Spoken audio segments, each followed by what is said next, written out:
ಅಕ್ರಮಗಳ ಸರಮಾಲೆ ಬೆನ್ನಲ್ಲೇ ಅಖಾಡಕ್ಕಿಳಿದ ಇಡಿ.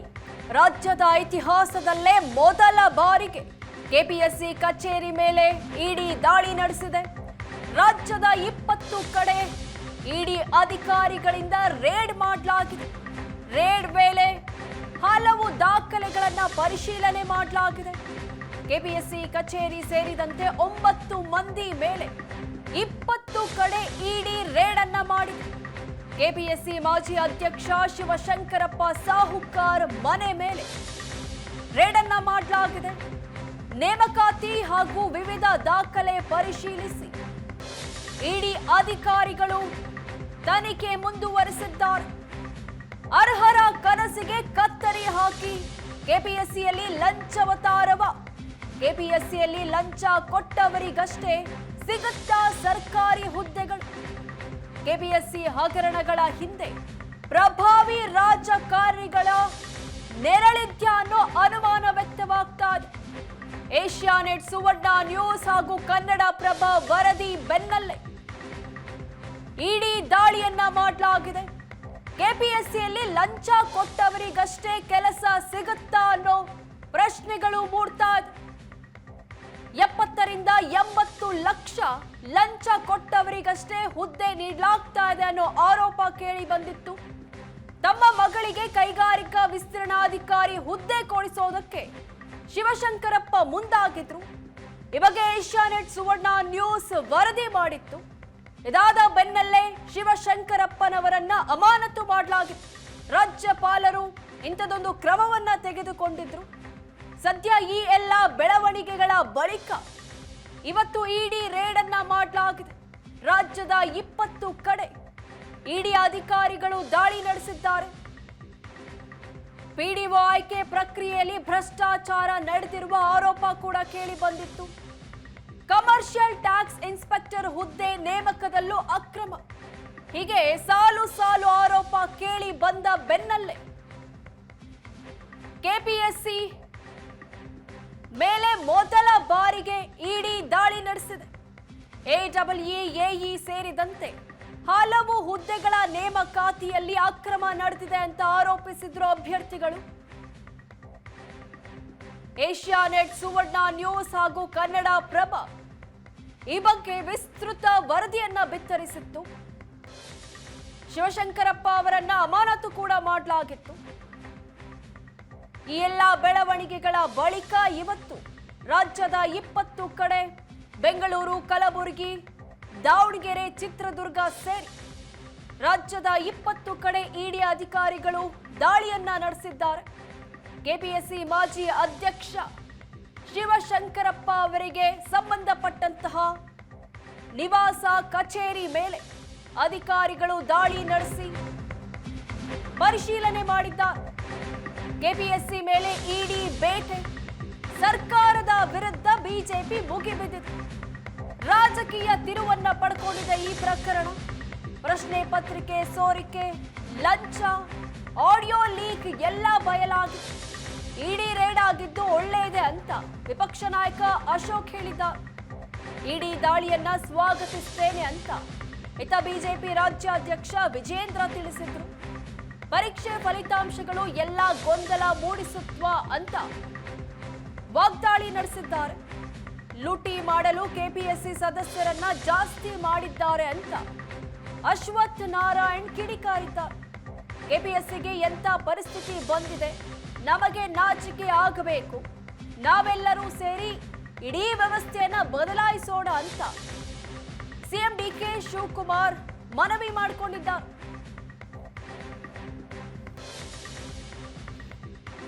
ಯಾವುದೇ ರಾಜ್ಯದಲ್ಲಿ, ಉತ್ತರ ಪ್ರದೇಶ ಅಂತ ರಾಜ್ಯದಲ್ಲಿ ಕೆಪಿಎಸ್ಸಿ ಮೆಂಬರ್ ಇರೋದು 8 ಜನ. ನಮ್ಮ ರಾಜ್ಯದಲ್ಲಿ ಡಜನ್ ಗಟ್ಟಲೆ ಇದ್ದಾರೆ, 18 ಜನ ಏನೋ ಇದ್ದಾರೆ. ಅಂದರೆ ಲೂಟಿ ಮಾಡೋದಕ್ಕೋಸ್ಕರ ಜನಗಳನ್ನ ಜಾಸ್ತಿ ಮಾಡ್ಕೊಂಡಿದ್ದಾರೆ. ಪ್ರಶ್ನೆ ಪತ್ರಿಕೆ ಸೋರಿಕೆ, ಹಣ, ಲಂಚ, ಆಡಿಯೋ ಎಲ್ಲ ರಿಲೀಸ್ ಆಗಿದೆ. ಬೇಕಾದಷ್ಟು ಆಡಿಯೋಗಳು ಬಂದ್ಬಿಟ್ಟಿದೆ. ಲಂಚ 1,80,00,000. ನಾವು CBI ತನಿಖೆ ಕೊಡಿ ಅಂತ ಕೇಳಿದ್ರಿ. CBI ತನಿಖೆ ಕೊಟ್ಟಿದ್ರೆ ಇಷ್ಟೊತ್ತಿಗೆ ಈ ಯಾರು ಕೆಪಿಎಸ್ಸಿ ಹಗರಣದಲ್ಲಿ ಭಾಗಿಯಾಗಿದ್ರು ಅವರೆಲ್ಲ ಜೈಲಿಗೆ ಹೋಗ್ತಾ ಇದ್ರು. ಅದರಿಂದ ಎಲ್ಲೋ ಒಂದು ಕಡೆ ಈ ಸರ್ಕಾರ ಅದನ್ನೆಲ್ಲ ಮುಚ್ಚಾಕ್ತಾ ಇದೆ ಅನಿಸ್ತಾ ಇದೆ. ಇವತ್ತು ರೈಡ್ ಆಗಿ ಇರೋದು ಸ್ವಾಗತ. ನೋಡಿ, KPSC ಇವತ್ತೇನೋ ದಾಳಿ ಆಗಿರುವಂಥದ್ದು ನಾನು ಕೂಡ ಸ್ವಾಗತ ಮಾಡ್ತೇನೆ. 16 ವರ್ಷಗಳಿಂದ KPSCನಲ್ಲಿ ಕರ್ನಾಟಕ ಪಬ್ಲಿಕ್ ಸರ್ವಿಸ್ ಕಮಿಷನಲ್ಲಿ ಯಾವ ರೀತಿ ಅವ್ಯವಹಾರಗಳು ಆಗ್ತಾ ಇದ್ದಾವೆ, ಯಾವ ರೀತಿ ಪರೀಕ್ಷೆಗಳು ಸರಿಯಾದ ಸಮಯಕ್ಕೆ ಆಗದೇನೆ ಪರೀಕ್ಷೆ ಆಗೋದೇ ಲೇಟ್ ಆಗ್ತದೆ, ಪರೀಕ್ಷೆ ತಡವಾಗಿ ನಡೆದ ನಂತರಲ್ಲೇ ರಿಸಲ್ಟ್ ಬರೋದು ಕೂಡ 1 ವರ್ಷ 2 ವರ್ಷ ತಡ ಆಗ್ತದೆ, ರಿಸಲ್ಟ್ ಬಂದ ಮೇಲೆ ಅವ್ರಿಗೆ ಇಂಟರ್ವ್ಯೂ ಕರೆಯೋದು ಕೂಡ 1 ವರ್ಷ 2 ವರ್ಷ ತಡ ಆಗ್ತದೆ, ಜಾತಕ ಪಕ್ಷಿಗಳ ಥರ ಕಾಯ್ತಾ ಇರ್ತಾರೆ, ಇವತ್ತು ರಿಸಲ್ಟ್ ಬರುತ್ತೆ ನಾಳೆ ರಿಸಲ್ಟ್ ಬರುತ್ತೆ ಅಂತೇಳಿ. ಇದನ್ನು CBI ತನಿಖೆಗೆ ಆದೇಶವನ್ನು ಮಾಡಿ ಸರಿಯಾದ ರೀತಿ ತನಿಖೆನೂ ಕೂಡ ಆಗಲಿ. ಜೊತೆಯಲ್ಲಿ ಮಕ್ಕಳ ಭವಿಷ್ಯವನ್ನು ರೂಪಿಸ್ತಕ್ಕಂಥ ನಿಟ್ಟಿನಲ್ಲಿ ರಾಜ್ಯ ಸರ್ಕಾರವು ಕೂಡ ಸರಿಯಾದ ರೀತಿಯ ನೀತಿಯನ್ನು ಅನುಸರಿಸಬೇಕು ಅಂತೇಳಿ ಮತ್ತೊಮ್ಮೆ ಆಗ್ರಹಪಡಿಸ್ತಾ ಇದ್ದೇನೆ. ಸತತವಾಗಿ ಯಾವ ಒಂದು ಸಂಸ್ಥೆಯಿಂದ ಒಂದು ಯುವಕರಿಗೆ ಮತ್ತು ನಾಡಿಗೆ ಒಂದು ಭರವಸೆ ಸಿಗಬೇಕಾಗಿದೆಯೋ ಆ ಸಂಸ್ಥೆಯಿಂದ ಆ ಸಂಸ್ಥೆ ಮುಖ್ಯಸ್ಥರು ಅಲ್ಲಿ ಏನೊಂದು ಸದಸ್ಯರಾಗಿ ನೇಮಕ ಆಗಿರುವಂಥ ವ್ಯಕ್ತಿಗಳು ಮತ್ತು ಅಲ್ಲಿನ ಸಿಬ್ಬಂದಿಗಳ ಬಹಳಷ್ಟು ಅಧಿಕಾರ ದುರುಪಯೋಗ ಮಾಡ್ಕೊಂಡಿರುವಂಥದ್ದು ನಾವೆಲ್ಲ ನೋಡಿದ್ದೀವಿ, ಕೇಳಿದ್ದೀವಿ. ಸತ್ಯವು ಹೊರಗೆ ಬಂದಿರುವಂಥದ್ದು ಇದೆ. ಏನೊಂದು ಅಲ್ಲಿ ಭ್ರಷ್ಟಾಚಾರ, ಅಧಿಕಾರ ದುರುಪಯೋಗ, ಮನ ಬಂದಂತೆ ನೇಮಕಾತಿಗಳನ್ನು ಮಾಡ್ತಿರೋವಂಥದ್ದು ಇವೆಲ್ಲ ನೋಡಿರೋವಂಥದ್ದು. ಹಾಗಾಗಿ ಇದರ ಹಿನ್ನೆಲೆ ಇರುವಂಥ ಹಣ ಪಡ್ಕೊಂಡು ಭ್ರಷ್ಟಾಚಾರ ಮಾಡಿಕೊಂಡು ಏನೊಂದು ನೇಮಕಾತಿಗಳು ಆಗ್ತಿತ್ತೋ ಈ ದಿಕ್ಕಿನಲ್ಲಿ ಇವತ್ತೇನು ಇಡೀ ರೈಡ್ ಆಗಿದೆಯೋ ಇದು ಒಳ್ಳೆ ಬೆಳವಣಿಗೆ, ಒಳ್ಳೆಯದು. ಭ್ರಷ್ಟಾಚಾರ ನಿರ್ಮೂಲನೆ ಆಗಬೇಕು, ಒಂದು ಪಾರದರ್ಶಕವಾಗಿ ನೇಮಕಾತಿಗಳಾಗಬೇಕು, ಭ್ರಷ್ಟಾಚಾರ ರಹಿತವಾಗಿರಬೇಕು, ಮೆರಿಟ್ ಆಧಾರಿತವಾಗಿ ನೇಮಕಾತಿ ಆಗುವಂಥದ್ದು ಆಗಬೇಕು. ನೀವು ಎಜುಕೇಷನಿಸ್ಟ್ ಆಗಿದ್ದೀರಿ, ನಮ್ಮ ಅಶೋಕ್ ಎಜುಕೇಷನಿಸ್ಟ್ ಆಗಿದ್ದಾರೆ. ಬೆಂಗಳೂರಿನಲ್ಲಿ ಇಡೀ ಇಂಡಿಯಾಲಿ 140 ಇದು ಇಂಟರ್ನ್ಯಾಷನಲ್ ಸ್ಕೂಲ್ಸ್ ಇದೆ. ಅದೇ ಬೆಂಗಳೂರಿನಲ್ಲಿ ಕರ್ನಾಟಕದಲ್ಲಿ 38 ಇಂಟರ್ನ್ಯಾಷನಲ್ ಸ್ಕೂಲ್ ಇದೆ. 1/3 of the schools of the world class schools R in Bangalore because that is the strength of Bangalore. ಯಾಕೆ ಇಂಡಿಯನ್ ಇನ್ಸ್ಟಿಟ್ಯೂಟ್ ಆಫ್ ಸೈನ್ಸ್ ಆವತ್ತಿನ ಕಾಲದಲ್ಲೇ ಮಹಾರಾಜರು ಜಾಗ ಕೊಟ್ಟರು? That is the knowledge. ಇವತ್ತು ಸುಪ್ರೀಂ ಕೋರ್ಟ್ ಇದೆ ಡೆಲ್ಲಿಲಿ. Why the National Law College started in Bangalore itself? They could have started in Delhi itself. They started here. So ISRO ಯಾಕೆ ಅವತ್ತಿನ ಕಾಲದಲ್ಲಿ ಬೆಂಗಳೂರಲ್ಲಿ ಶುರು ಆಯಿತು? ಯಾಕೆ ಇಂಡಿಯನ್ ಇನ್ಸ್ಟಿಟ್ಯೂಟ್ ಆಫ್ ಸೈನ್ಸ್ ಅವತ್ತು ಅವ್ರ ಮಹಾರಾಜರು ಜಾಗ ಕೊಟ್ಟರು, 300 ಎಕರೆ ಜಾಗ ಕೊಟ್ಟರು, ನಿಮ್ಮ ಮನೆ ಪಕ್ಕದಲ್ಲೆಲ್ಲ ಯಾಕೆ ಕೊಟ್ಟರು? ಬಿಕಾಸ್ ಅವ್ರು ದುಡ್ಡು ಕೊಟ್ಟರು, ಜಾಗ ಕೊಟ್ಟರು. ವಿವೇಕಾನಂದರ ಅವರ ಆಲೋಚನೆ, ವಿವೇಕಾನಂದರು ಮತ್ತು ಟಾಟಾರವರ ಸಂಭಾಷಣೆಯಲ್ಲಿ ತೀರ್ಮಾನ ಮಾಡಿ ಬೆಂಗಳೂರಿಗೆ ಸೈನ್ಸ್ ಇದ್ರೆ ಇದು ದೇಶದಲ್ಲಿ ಸೈನ್ಸ್ ಇದ್ರೆ ಮಾತ್ರ ಸಾಧ್ಯ ಅನ್ನೋದನ್ನ ಅವರು ಗಮನದಲ್ಲಿಟ್ಕೊಂಡು ಆ ಜಾಗನ ಕೊಟ್ಟರು. ಹಂಗೆ ಈ ರಾಜ್ಯಕ್ಕೆ ಇರುವಂತ ಒಂದು ಸಂಪತ್ತನ್ನ ನಾವು ಉಳಿಸ್ಕೊಳ್ಳಬೇಕು. ನಾವು ರಾಜಕಾರಣ ಮಾಡೋಣ, ಹೊರಗಡೆ ಬೇಕಾದೇನು ಮಾಡೋಣ. That is why I am appealing to you, that is all made. ಈಗ ಮುಂದಕ್ಕೆ ಮಕ್ಕಳ ಭವಿಷ್ಯಕ್ಕೋಸ್ಕರ ಎಲ್ಲ ಭವಿಷ್ಯ. ಇವತ್ತು ಕೃಷ್ಣ ಅವ್ರ ಕಾಲ ITBT ಬಂತು, ಬೇರೆ ಬೇರೆಯವ್ರ ಕಾಲದಲ್ಲಿ ಬೇಕಾದಷ್ಟು ವಿಚಾರ ಬಂತು, ನಮ್ಮಲ್ಲಿ CT ಬಂತು. ಇವೆಲ್ಲ ಟ್ರಾನ್ಸ್ಪರೆನ್ಸಿಗೆ ಕಾರಣ ಆಯಿತು. ಇವತ್ತು ನಾವು ನೋಡ್ತಾ ಇದ್ವಿ KPSC ಮತ್ತೊಂದು ಇವೆಲ್ಲ ಎಂತೆಂಥ ಪರಿಸ್ಥಿತಿ ಬಂದಿದೆ. ನಮಗೆ ನಾಚಿಕೆ ಆಗ್ತದೆ ಕೆಲವು ಸಂದರ್ಭದಲ್ಲಿ. ಇದಕ್ಕೆಲ್ಲ ಮಾಡಿ ಏನಾದ್ರು ಒಂದು ಕೊನೆ ಆಗಬೇಕು. ನೀವು you give a constructive suggestions, I am ready to accept. There is no, ನಮ್ಗೆ ಯಾವ ಥರದ ಇಲ್ಲ. ಒಬ್ಬೊಬ್ಬ ಸಣ್ಣ ಫಸ್ಟ್ ಟೈಮ್ ಬಂದಿರೋನ ಹತ್ರನೂ ಕೂಡ ಏನೋ ಒಂದು ದೊಡ್ಡ ಸ್ಪಾರ್ಕ್ ಇರ್ತದೆ. ಯಾವ್ದಾದ್ರು ಒಂದು ಸಣ್ಣ ಆಲೋಚನೆ, ಒಂದು ಸಜೆಷನ್. ನಾವು ಯಾರು ಹೊಸದಾಗಿ ಬಂದಿರೋನು ಅಂತ ಹೇಳಿ ವಿ ಕಾಂಟ್. ನಾನು 8 ಸತಿ ಬಂದ್ಬಿಟ್ಟಿದ್ದೀವಿ, ಅಶೋಕ್ 8 ಸತಿ ಬಂದ್ಬಿಟ್ಟಿದ್ದಾರೆ, ಇನ್ನೊಬ್ರು 10 ಸತಿ ಬಂದಿದ್ದಾರೆ, ನಾವೇ ಬಹಳ ಬುದ್ಧಿವಂತರು ಅನ್ನಂಗಿಲ್ಲ. ಈಗ ದಿ ಸಿಚುವೇಶನ್ ಹ್ಯಾವ್ ಚೇಂಜ್ಡ್. ನೀವು ಇದೇ ವಿಷಯದ ಬಗ್ಗೆ ಇವತ್ತು ಮಾತಾಡ್ತೀವಿ. ಹಲವು ಜನ ಗಣ್ಯರು ನಮ್ಮ ಜೊತೆಗಿರ್ತಾರೆ. ನನ್ನ ಕೊಲೀಗ್ ಪ್ರಶಾಂತ್ ನಾಥ್ ಇದ್ದಾರೆ. ಪ್ರಶಾಂತ್, ಕಾರ್ಯಕ್ರಮಕ್ಕೆ ಸ್ವಾಗತ. ಮೋಹನ್ ವಿಶ್ವ ಅವರು BJPಯಿಂದ, ದೇವರಾಜ್ ಅವರು JDSನಿಂದ, ಐವಾನ್ ಡಿಸೋಜ ಅವರು ಕಾಂಗ್ರೆಸ್ನಿಂದ ಇದ್ದಾರೆ. 3 ಜನರು ಕಾರ್ಯಕ್ರಮಕ್ಕೆ ಸ್ವಾಗತ. ದೇವರಾಜ್ ಅವ್ರದ್ದು ಮೊದಲನೇ ರಿಯಾಕ್ಷನ್ ತಗೊಳ್ತೀನಿ. ದೇವರಾಜ್ ಅವರೇ, ನಾನು ಒಂದು ಕಾಲದಲ್ಲಿ KS ಎಕ್ಸಾಮ್ ಬರ್ದೋದು ಸರ್. ಅದಕ್ಕೆ ನಿಮ್ಮ ರಿಯಾಕ್ಷನ್ ತಗೊಳ್ತಾ ಇರೋದು ಸರ್. ಇಲ್ಲಿ ನಾವು ಈ 2005 ಬ್ಯಾಚಿನ ಸಬ್ ಇನ್ಸ್ಪೆಕ್ಟರ್ಸ್ ಆಗಿ ಏನು ಜಾಯ್ನ್ ಆದ್ರಲ್ಲ ಸರ್, ಈಗ DYSPಗಳಾಗಿದ್ದಾರೆ. ಆ ಇಡೀ ಬ್ಯಾಚ್ ಹೇಳುತ್ತೆ, ನಾವು ಬೆಂಗಳೂರಿನ ಬಸ್ ಚಾರ್ಜು ಮತ್ತು ಬೆಂಗಳೂರಿನಲ್ಲಿ ಉಳಿಯೋದಕ್ಕೆ ಹೋಟೆಲಿಗೆ ಕೊಟ್ಟು 200 ರೂಪಾಯಿ ಬಿಟ್ಟರೆ ನಮ್ಮ ಜಾಬಿಗೆ 1 ರೂಪಾಯಿನೂ ಕೊಡಲಿಲ್ಲ ಅಂತ ಸರ್. ಹಾಗೆ ಹೇಳಬಲ್ಲಂಥವ್ರು KPSCಯಿಂದ ನೇಮಕ ಆದವರು ಎಷ್ಟಿದ್ದಾರೆ, ಎಷ್ಟು % ಇದ್ದಾರೆ ಈಗ ಸರ್ವ್ ಮಾಡ್ತಾ ಇರೋರ ಪೈಕಿ? ಹೌದು ಸರ್. ಈಗ KPSC ನಿಮಗೆ ಗೊತ್ತಿರೋ ಹಾಗೆ ರಾಜ್ಯದಲ್ಲಿ ABC 3 ಕ್ಯಾಟಗರಿಗೂ ಎಕ್ಸಾಮ್ಸ್ ಬರೆಯುತ್ತೆ. ಕಂಡಕ್ಟ್ ಮಾಡ್ತಾರೆ. ಜೊತೆಗೆ ಡಿಪಾರ್ಟ್ಮೆಂಟಲ್ ಎಕ್ಸಾಮ್ಸನ್ನು ಸಹ ಕಂಡಕ್ಟ್ ಮಾಡ್ತಾರೆ. ಮತ್ತು ಸರ್ಕಾರಗಳು ವಹಿಸುವಂಥ ಕೆಲವು ಎಕ್ಸಾಮ್ಸನ್ನು ಅವ್ರು ಕಂಡಕ್ಟ್ ಮಾಡ್ತಾರೆ. ಇದಿಷ್ಟು ಅಧಿಕಾರ ಇರುವಂಥದ್ದು. ಸರ್ ಇಲ್ಲೇನಾಗಿದೆ, KPSCನಲ್ಲಿ ನೇರವಾಗಿ ಇಲ್ಲಿ ವಿಷಯಕ್ಕೆ ಬಂದುಬಿಡ್ತೀನಿ. ಇಷ್ಟೆಲ್ಲ ಭ್ರಷ್ಟಾಚಾರ ಆಗಲಿಕ್ಕೆ ಕಾರಣ ಏನು? ಇಷ್ಟು ಭ್ರಷ್ಟಾಚಾರದ ಕೂಪ ಆಗಲಿಕ್ಕೆ ಕಾರಣ ಏನು? ನಮ್ಮ ಮಕ್ಕಳುಗಳಿಗೆ ಏನು ಅವ್ರಿಗೆ ಅರ್ಹತೆ ಇದ್ರೂ ಸಹ ಸಿಗಬೇಕಾಗಿರೋ ಹುದ್ದೆಗಳು ಸಿಗದೇ ಇರಲಿಕ್ಕೆ ಕಾರಣಗಳನ್ನು ಹೇಗೆ ನಡೆಯುತ್ತೆ ಅನ್ನೋದ್ರ ಬಗ್ಗೆ ಒಂದಷ್ಟು ಹೇಳಲಿಕ್ಕೆ ನಾನು ಇಷ್ಟಪಡ್ತೀನಿ ಸರ್. ಅಲ್ಲಿರ್ತಕ್ಕಂಥ ಅಧ್ಯಕ್ಷರ ಆದಿಯಾಗಿ ಎಲ್ಲ ಮೆಂಬರ್ಸ್ವರೆಗೂ ಇದು ಪೊಲಿಟಿಕಲ್ ಅಪಾಯಿಂಟ್ಮೆಂಟ್ ಸರ್. ಅಂದರೆ ಇದು ಅದ್ರ ಬಗ್ಗೆ ಸರ್ ನಾನು ಅವರು ಇವರು ಅಂತ ಹೇಳಲಿಕ್ಕೆ ಹೋಗ್ತಿದ್ದಲ್ಲ. ಇವತ್ತಂತೂ ರಾಜ್ಯದ ಮಕ್ಕಳು ಹಿತದೃಷ್ಟಿಯಿಂದ ಆಡಳಿತ ಪಕ್ಷಕ್ಕೆ ಸೇವೆ ಸಲ್ಲಿಸಿರುವವರೆಗೆ ಬಹುಮಾನದ ರೀತಿಯಲ್ಲಿ ಋಣ ಸಂದಾಯನೋ ಬಹುಮಾನನೋ ಮತ್ತೊಂದೋ ಮಗದೊಂದು ಆಗುತ್ತೆ. ಅಥವಾ ಅವರು ಇನ್ನು ಮುಂದೆ ಇವ್ರನ್ನ ಇಟ್ಕೊಂಡು ಮುಂದೆ ಹೇಗೆ ಇಲ್ಲಿ ರಿಕ್ರೂಟ್ಮೆಂಟ್ ಮಾಡಬೇಕು, ಈ KPSCಯನ್ನು ಹೇಗೆ ಹಿಡಿತದಲ್ಲಿ ಇಟ್ಕೊಂಡು ಅವ್ರಿಗೆ ಬೇಕಾಗಿರೋ ಮಕ್ಕಳುಗಳನ್ನ ಒಳಗಡೆ ಸೇರಿಸುವಂಥ ಸರ್. ಇದು ನೇರವಾಗಿ ಹೇಳಬೇಕಾಗುತ್ತೆ. ಹೇಳಲಿಲ್ಲ ಅಂದರೆ ಸರ್ ನನ್ನ ಆತ್ಮವಂಚನೆ ಮಾಡ್ಕೊಂಡಂಗೆ ಆಗುತ್ತೆ.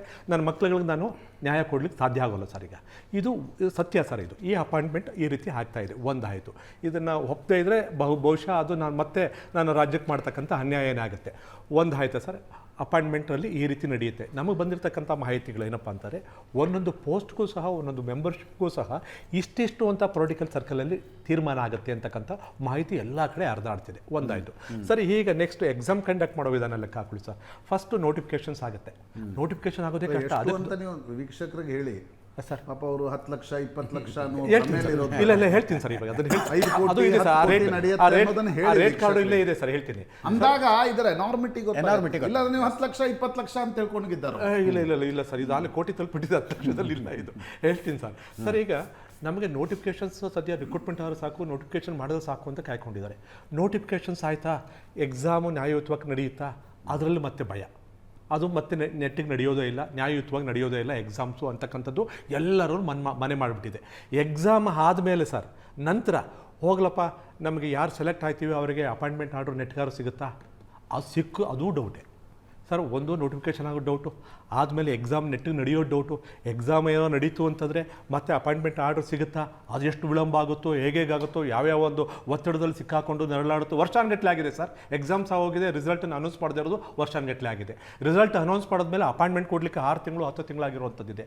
ಅಪಾಯಿಂಟ್ಮೆಂಟ್ ಆದಮೇಲೆ ಯಾರೋ ಕೋರ್ಟಿಗೆ ಕೇಸ್ ಹಾಕೊಂಡ್ರೆ ಮುಗಿತು. ಅಪಾಯಿಂಟ್ಮೆಂಟ್ ಕೊಟ್ಟಾದ್ಮೇಲೆ ಪೊಲಿಟಿಕಲ್ ಡಿಸ್ಟೆನ್ಸಿಂದನೂ ಅದು ಡಿಸ್ಟರ್ಬ್ ಆಗಿರೋದಿದೆ. ಲಾಸ್ಟ್ ಟೈಮ್ ಒಂದು ಸಲ 359 ಹುದ್ದೆಗಳನ್ನು ಭರ್ತಿ ಮಾಡಿದ್ರು. ನನ್ನ ಕಾಲದಲ್ಲೆಲ್ಲ ಹಿಂದಿನ ಕಾಲದ ಮುಖ್ಯಮಂತ್ರಿಗಳ ಕಾಲದಲ್ಲಿ ಮಾಡಿದ್ದು ಅನ್ನೋ ಕಾರಣಕ್ಕೋಸ್ಕರ ಆ ಒಂದು ಗುಂಪನ್ನೇ ಒಂದು ಕಡೆ ಪಕ್ಕಕ್ಕೆ ತಳ್ಳಿದ್ದಿದೆ. ಅದ್ರ ಮೇಲೆ ಮತ್ತೆ ಕೋರ್ಟ್ ಕೇಸ್ ಹಾಕ್ತಿದ್ದು. ಈ ರಾಜಕೀಯದ ನಿರ್ಧಾರಗಳಿದೆಯಲ್ಲ ಸರ್, KPSCಯನ್ನು ಕಿತ್ತು ತಿಂತಿದೆ. ನನ್ನ ರಾಜ್ಯದ ಮಕ್ಕಳ ಭವಿಷ್ಯವನ್ನು ಹಾಳು ಮಾಡ್ತಾ ಇದೆ. ಈಗ ನೀವು ನೇರವಾಗಿ ಕೇಳಿದ್ರಿ ಈ ಹುದ್ದೆನಲ್ಲಿ ಹೇಗೆ ಆಗ್ತಿದೆ ಈ ಒಂದು ಅವಧಿಯಲ್ಲಿ ಸರ್. ಇವರ ಅವಧಿಯಲ್ಲಿ, ಈ ಪುಣ್ಯಾತ್ಮರ ಅವಧಿಯಲ್ಲಿ ಆಗಿರ್ತಕ್ಕಂಥದ್ದು AE ಪೋಸ್ಟ್ ಆಗಿದೆ, JE ಪೋಸ್ಟ್ ಆಗಿದೆ, AWE ಪೋಸ್ಟ್ಗಳ ಎಕ್ಸಾಮ್ಸ್ ಆಗಿದೆ, CTI ಇದಾಗಿದೆ, PDOದಾಗಿದೆ. ಸೊ ಈ ಥರದ್ದು ಎಲ್ಲ ಎಕ್ಸಾಮ್ಸ್ಗಳು ನಡೆದೋಗಿದೆ ಸರ್. ಇಷ್ಟು ಎಕ್ಸಾಮ್ಗಳಲ್ಲಿ ಯಾವುದಾದ್ರು ಒಂದು ಎಕ್ಸಾಮ್ಸು ನೆಟ್ಟಿಗೆ ನಡೆದಿದೆಯಾ ಸರ್? ಇಲ್ಲವೇ ಇಲ್ಲ. ಖಂಡಿತವಾಗೂ ಇಲ್ಲವೇ ಇಲ್ಲ ಸರ್. ನಿಮಗೆ ಎಕ್ಸಾಂಪಲ್ಸ್ ನಿಮಗೆ ಕೊಡ್ತೀನಿ ಸರ್. ಇಲ್ಲಿಗೆ village accountant officers, administrative officers ಅಂತ ಬರ್ತಾರೆ. ಅವ್ರನ್ನ ಆ ಎಕ್ಸಾಮ್ಸ್ ಒಬ್ಬ ವ್ಯಕ್ತಿ ಸರ್, ಅನ್ನೋ ಒಬ್ಬ ವ್ಯಕ್ತಿ ಅಥವಾ ರಾಮಪ್ಪ ಅನ್ನೋ ಒಬ್ಬ ವ್ಯಕ್ತಿ ತೊಳಿ ಸರ್. ಆತ ವಿಲೇಜ್ ಅಡ್ಮಿನಿಸ್ಟ್ರೇಟಿವ್ ಆಫೀಸರ್ಸ್ಗೆ KE ಎಕ್ಸಾಮ್ ಬರೀತಾನೆ. ಎಕ್ಸಾಮ್ ಬರೆದಾಗ ಈ took only 30 marks out of 200. ಕೇವಲ 30 ಮಾರ್ಕ್ಸ್ ಅವನಿಗೆ. ಕರ್ನಾಟಕ ಎಕ್ಸಾಮಿನೇಷನ್ ಅಥಾರಿಟಿ ಎಕ್ಸಾಮ್ ಬರೆದಾಗ ಅವನು 230 ಮಾರ್ಕ್ಸ್ ಮಾತ್ರ ತಗೋತಾನೆ. ಆದರೆ KPSCಗೆ ಬರ್ತಾನೆ ಸರ್, ಅವನು PDO ಎಕ್ಸಾಮ್ ಬರೀತಾನೆ. ಈ stood 2nd rank in the state. ಇದು ಸರ್ ಪವಾಡ ಅಂದರೆ ಇಲ್ಲಿ ನಡೆಯೋದು ಸರ್. ಬೇರೆಯವರೆಲ್ಲ ಮಾಡೋ ಪವಾಡ ಅಲ್ಲ ಸರ್. ಈ ಪವಾಡ ದೇಶದಲ್ಲೇ ಅಲ್ಲ, ಪ್ರಪಂಚದಲ್ಲೇ ಅಲ್ಲ, ಎಲ್ಲೂ ಮಾಡ್ಲಿಕ್ಕೆ ಆಗೋದಿಲ್ಲ. ಅಂಥ ಪವಾಡವನ್ನು ನಾನು KPSC ಮಾಡ್ತಾ ಇದೆ. ಲೆಕ್ಕ ಹಾಕೊಳ್ಳಿ sir. By and large question ಅಂದರೆ ಇದನ್ನ ಸಿಲೆಬಸ್ ಸೇಮ್ ಇರುತ್ತೆ. ಅಲ್ಲಿ ಕೇಳಿದ ಯಾವ ವಿಷಯದ ಮೇಲೆ ಪ್ರಶ್ನೆ ಕೇಳ್ತಾರೋ ಇಲ್ಲೂ ಅದೇ ವಿಷಯದ ಮೇಲೆ ಪ್ರಶ್ನೆ ಸರ್. ಅಷ್ಟೇ. ಅಲ್ಲಿ 230 ಮಾರ್ಕ್ಸ್ ಅಂದರೆ 15%.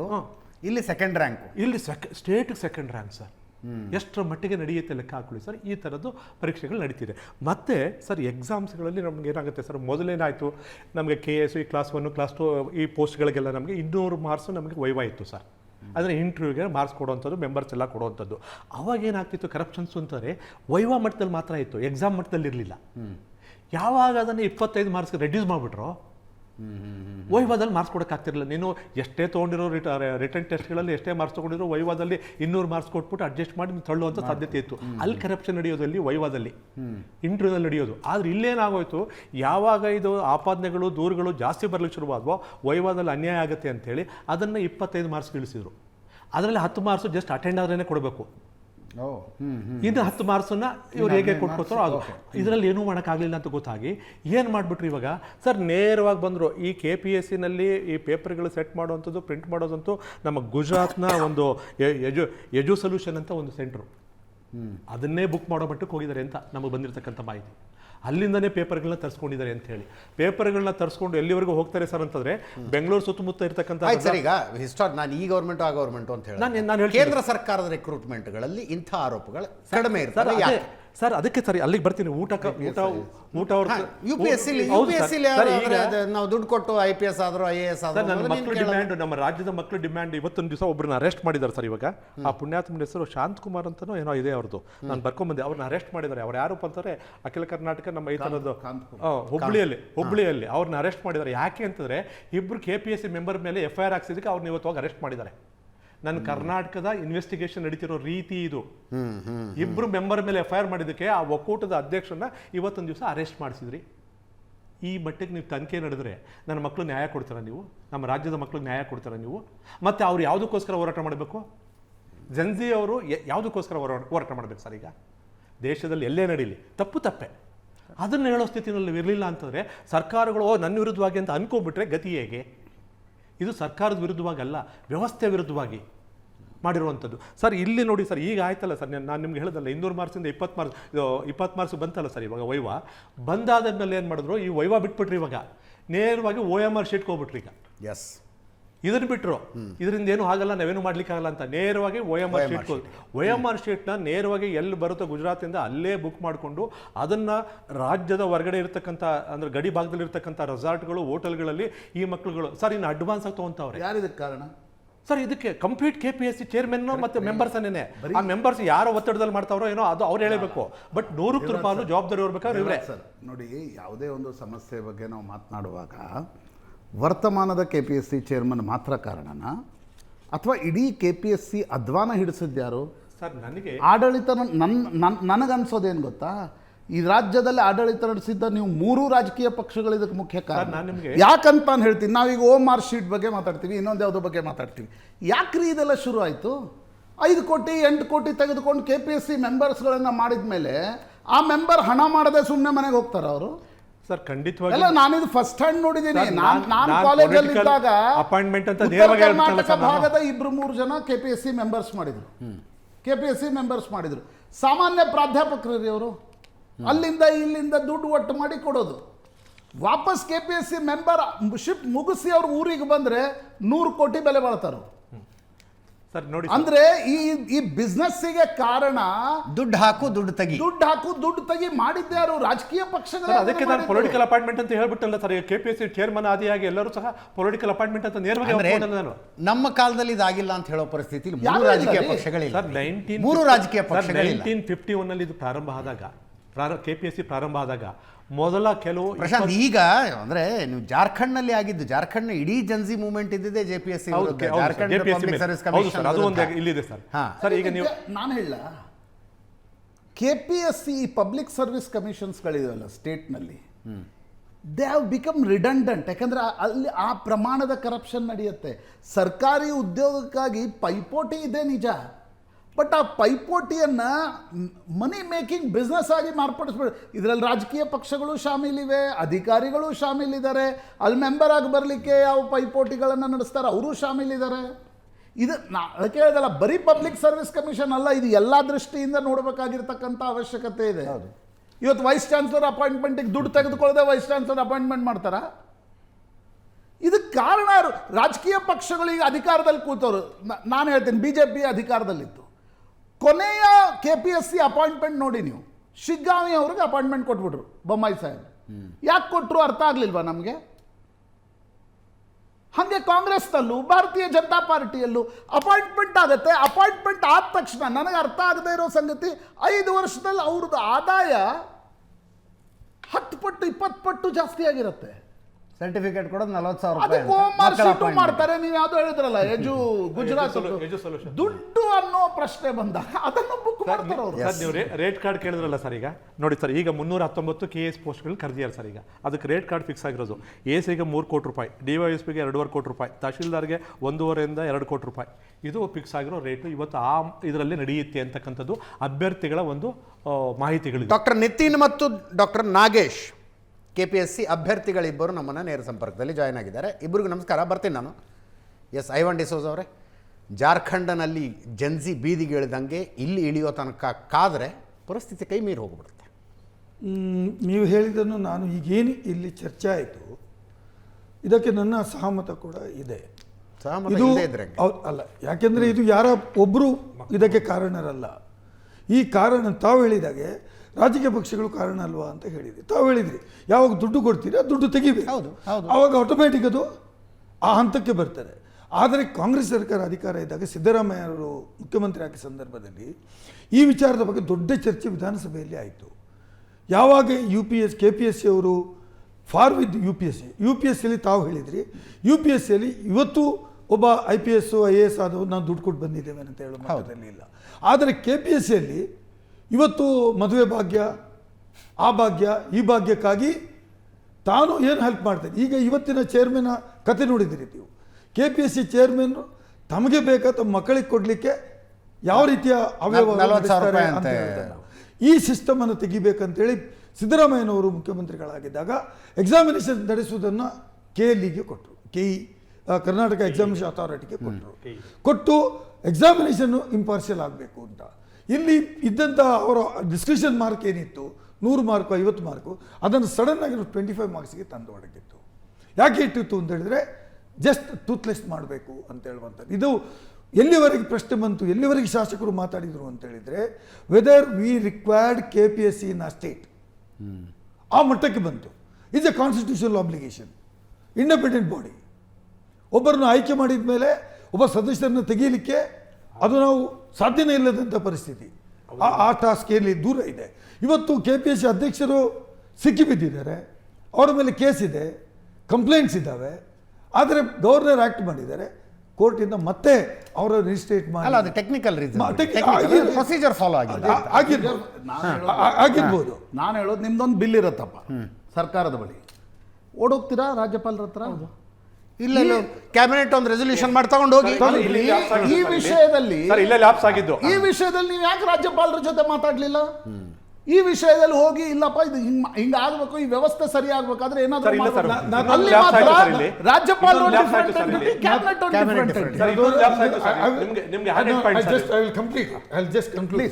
ಹಾಗಾಗಿ ನಾನೇನು ಹೇಳ್ತೇನೆ, ಇವತ್ತು ಈ ಪರಿಸ್ಥಿತಿಗೆ ಬಂದಾಗ ನನ್ನ ಪ್ರಶ್ನೆ ಇರುವಂಥದ್ದು, ಮೆಂಬರ್ಸ್ ಹ್ಯಾವ್ ಬಿನ್ ಟೋಟಲಿ, ನಾವು ಒಂದು ಕ್ರಿಕೆಟ್ ಟೀಮ್ ಮಾಡಿದೆವು, ಅದು 1.5 ಡಜನ್ ಆಯಿತು. Are responsible, we are all ಮೆಂಬರ್ಸ್ಗಳ ಸಂಖ್ಯೆ ಜಾಸ್ತಿ ಆಯಿತು. ನನ್ನ ಸಜೆಷನ್ ಇರೋದು, ನಾನು ಹೇಳುವಂಥದ್ದು, KPSC ನಾವು ಅದು no more remind as a non political organisation. It's looks like a political organisation. ಹಾಗಾಗಿ ಶಾಸಕಾಂಗ ಕಾರ್ಯಾಂಗದಲ್ಲಿ ನಾವು ನಾಳೆ ಏನು ಸಮಾಜದಲ್ಲಿ ನ್ಯಾಯಾಂಗ ಕಾರ್ಯಾಂಗ ಇದನ್ನು ನಾವು ಮಾತಾಡ್ತೀವಿ. ಈ ಕಾರ್ಯಾಂಗವನ್ನು ನಡೆಸ್ತಕ್ಕಂಥವ್ರು ಇವರು ಇಷ್ಟು ಕೋಟಿ, ತಾವು ಹೇಳಿದಿರಲ್ಲ ಆ ಮಾತು, 5 ಕೋಟಿ 6 ಕೋಟಿ 10 ಕೋಟಿ ರೇಟ್ ಫಿಕ್ಸ್ ಆಗಿದೆ ಅಂತ, ಇಷ್ಟು ತಗೊಂಡು ಅವರು ಉದ್ಯೋಗ ಕೊಡುವುದು ಅಂತಾದರೆ how you can protect the constitution.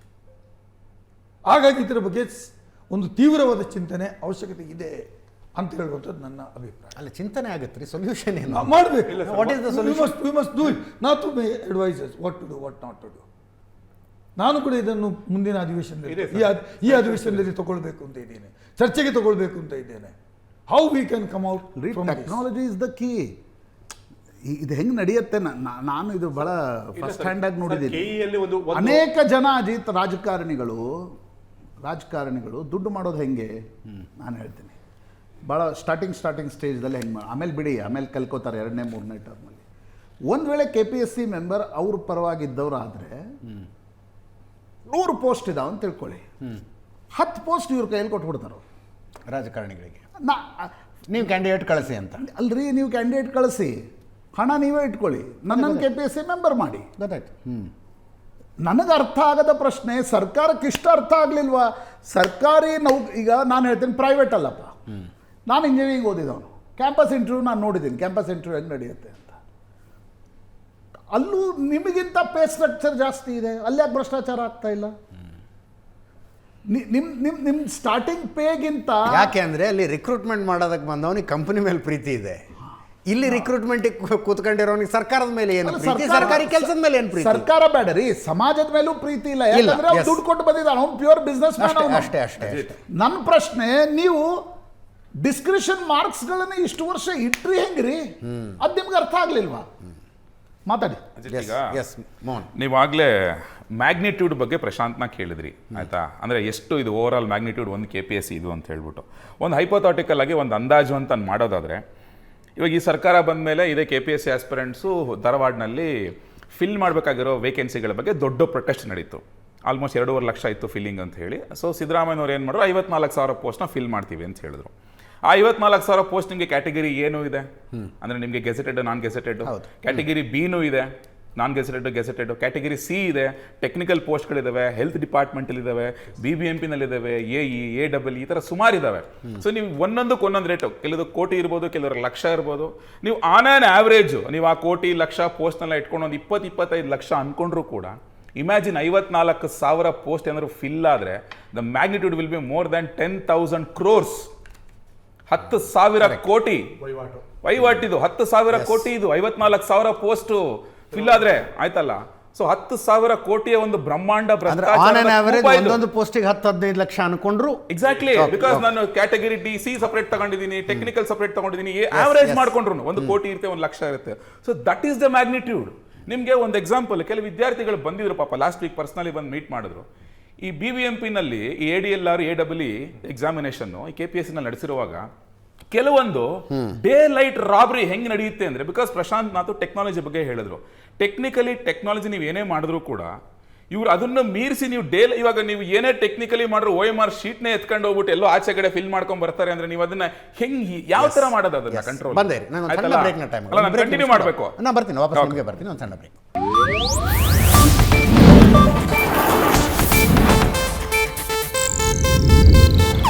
ಇದು ಏಷ್ಯಾನೆಟ್ ನ್ಯೂಸ್ ನೆಟ್ವರ್ಕ್ ಪ್ರಸ್ತುತಿ.